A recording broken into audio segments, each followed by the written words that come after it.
खैराबारियाव टुइनिं school programme हाबाफारि खुंदों। अदालगुरि जिल्लानि सिङाव थानाय खैराबारि अलंबार गेजेर फरायसालियाव टुइनिं स्कुल प्रग्राम हाबाफारि खुंफुंनाय जादों।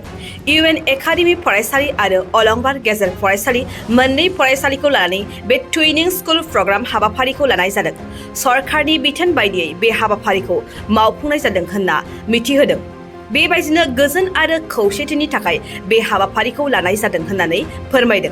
बेफोरबायदि हाबाफारिखौ लायोब्ला जोंनि फरायसाफोरा गावजों गाव सिनायलायगोन आरो फोरोंगिरिफोराबो सोमोन्दोआव थालायनो हागोन। लोगोसे बेफोरनिफ्रायबो जौगानाय फैगोन होननानै खौरांगिरिनि सिगाङाव मिथिहोबावदों।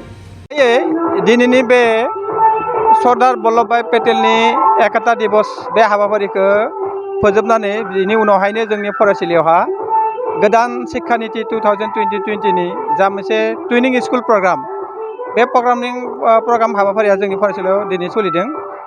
गाहायै गंनै फरायसालि, गंसे जाबाय सरकारि फरायसालि अलंबार गेजेर फरायसालि अलंबार एम इ स्कुल आरो गुबुन मोनसेया जाबाय प्राइभेट स्कुल, बे जाबाय इउएन एकाडेमि खैराबारि। बे प्राइभेट आरो सरकारि बे फरायसालिफोरनि गेजेराव मोनसे सोलोंथायारि सोलायनाय आरो सोलोंथायारि आबहावा आपलिफ्ट खालामनायनि मोनसे हाबाफारि भारत सरकारा लादों। बे हाबाफारिनिनो दिनै जोंनि बे फरायसालियाव जादों। बे हाबाफारिनि गेजेरावहाय मोनसे कालचारेल एक्सचेन्जबो मोनसे हाबाफारि दङ।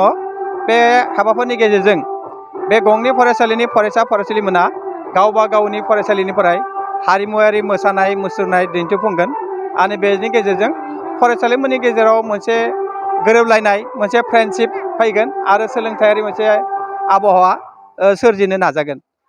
गंनै फरायसालिनि फोरोंगिरिमोननि जा सोलोंथाइ फोरोंनायनि आदब खायदा बेफोरनि गेजेरावबो एक्सचेन्ज जागोन। बेबायदि गुबुन गुबुन माखासे हाबाफारि दङ। दानफायाव मोनफायै बेबायदि हाबाफारि जालांबाय थागोन। दा बिनिनो दिनैहाय जोंनि बे फरायसालियावहाय बे गाहायै गंनै फरायसालिनि डाटा एक्सचेन्जनि मोनसे हाबाफारिबो जागोन। जेरैहाय जोंनि फरायसालियाव मा आयदानि फोरोंगिरिमोन दङ आरो बेसेबांखिनि फरायसा फरायसुलि दङ, बा थिग बेबायदिनो इउएन एकाडेमि बे प्राइभेट फरायसालियाव फरायसा फोरोंगिरिमोननि जा स्ट्राक्चार बा मा आयदानि फोरोंगिरि दङ बेनि मोनसे डाटा होनाय आरो लानायबो जागोन, एक्सचेन्ज जागोन।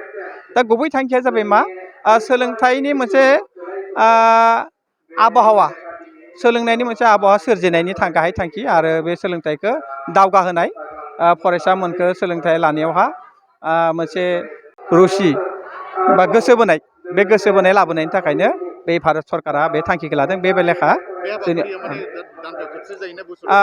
बे हाबाफारिया मोनफ्रोमबो दानफायाव मोनसे हाबाफारि जालांबाय थागोन।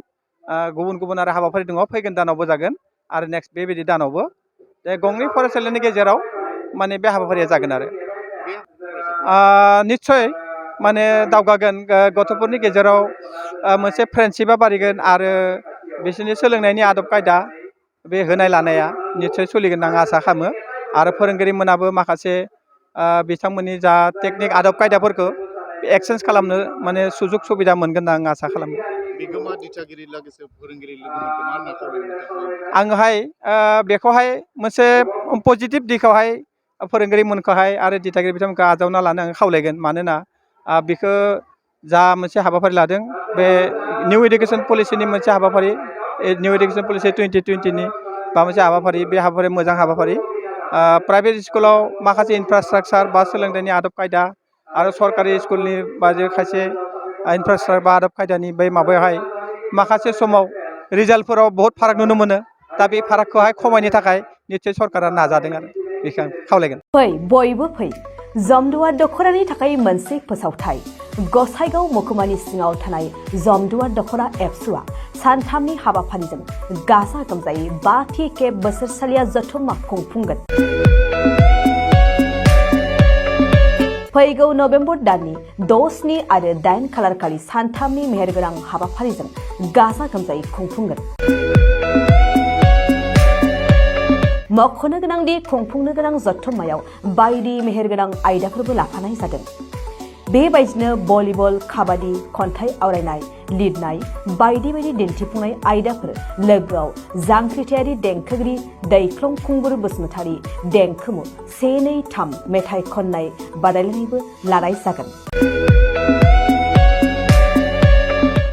फारि बायदियै देंखोमु 1, 2, 3 मेथाइ रोजाबनायाव दखरानि बेन्दोंआव थानाय गामिफोरनिफ्राय 14 बोसोरनिफ्राय 30 बोसोरसिमनि गेजेराव थानाय बिजाथिफोरा मेथाइ रोजाबगिरिफोरा बादायलायनायाव बाहागो लानो हागोन।